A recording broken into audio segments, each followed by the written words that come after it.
Hi again. We've been talking about Howler 10 and basically systematically going through some of the finer, more subtle changes in the various drop-down menus in Howler. And we left off with the brush menu. So I'm going to talk just a little bit about the filter menu. There's really way too many filters in Howler to talk about the entire menu. I'm going to talk just in this video about one subtle change in one filter, which is the PuppyRay for GPU filter, and it bears noting because it's kind of important, and it takes some explanation to talk about this filter and this feature. As you know, PuppyRay is our ray tracer. It lets us do some basic ray tracing of height maps in Howler, which is great for creating landscapes and animating them even. One thing that might be a problem, though, depending on your computer and your system, is stability, and this is not really a code problem on our part, but it is a known issue with GPUs in general. Not a specific manufacturer, but basically the ecosystem as it stands as of today in the end of 2015. And basically, this is the state of the art of GPU technology as it stands. They're just not quite there yet as computing devices. This is something that is still growing and developing even today. And as you well know, GPUs have sophisticated processors that can do very complex mathematical computations very quickly. It's not really a matter of just brute force computations. It's like your CPU is designed for, but they achieve their performance through massive parallelism. That is, they compute a lot of different things all at the same time. There are many challenges to this approach, and there are also some benefits, such as being able to do certain types of workloads much faster. In our experience, we're getting about 6 to 9 times faster, depending on the hardware. And some of the older machines, maybe a little bit less, and on maybe some of the higher end machines, a little bit better.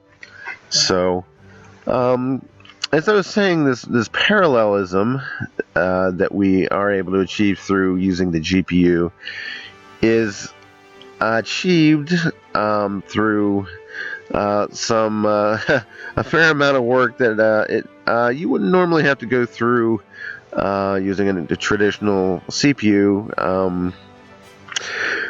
And the problem being today is that there's really not a standard for how to handle when things take a little longer than expected. GPUs are really meant to be used as a display device. The problem being the user has to see what's going on the screen pretty much all the time. If your program is running for a long time, your screen is going to freeze up.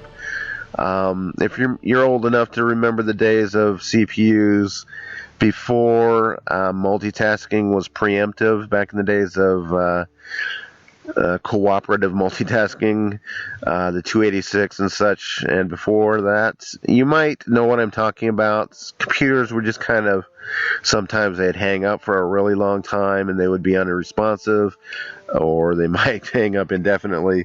And this basically the same problem. GPUs today just are not quite ready. They're getting there as of 2015, 2016. They're kind of getting there, but there's not really a software architecture just yet.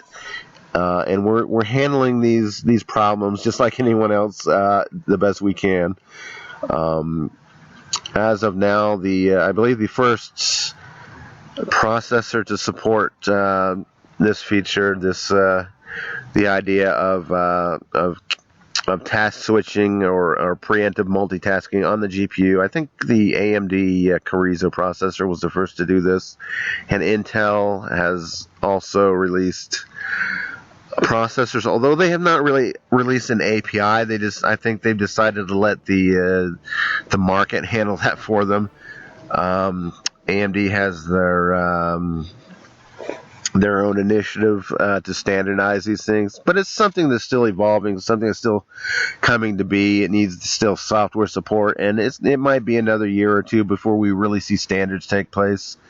But anyways, that's a long story, and we've added a feature called grid render, and what we do is, to get around this problem, is we divide our image up into smaller pieces, basically to allow the GPU to surrender control to other programs when they need them more quickly. The problem with this is it's not very efficient to make small blocks, so we have to use fairly large blocks. Excuse me again.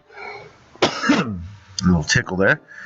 We have to use fairly large blocks to really take advantage of that parallelism. So it really depends on your system and how you want to handle this. If your system's fast enough or advanced enough, you can use a very large block. But if your system is kind of a little slower, like an older APU or an older, like a netbook or something, or an Atom processor, you might want to set this to a lower value. Even though it'd be slower, it would be probably more stable.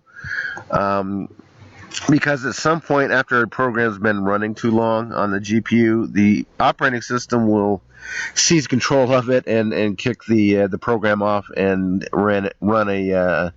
raise a general error called a TDR, and it'll give you something to the idea of the display driver has stopped responding and is recovered. So we really don't have a way to recover from that, unfortunately. So we've added this setting.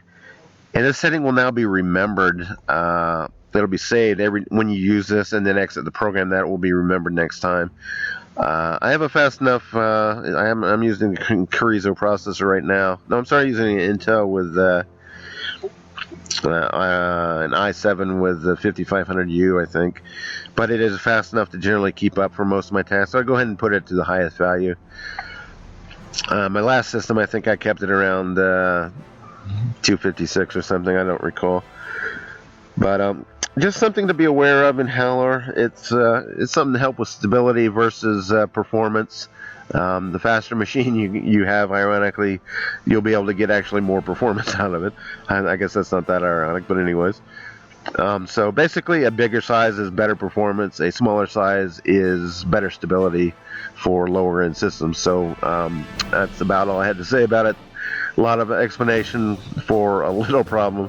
So thanks for watching, and ta-ta for now.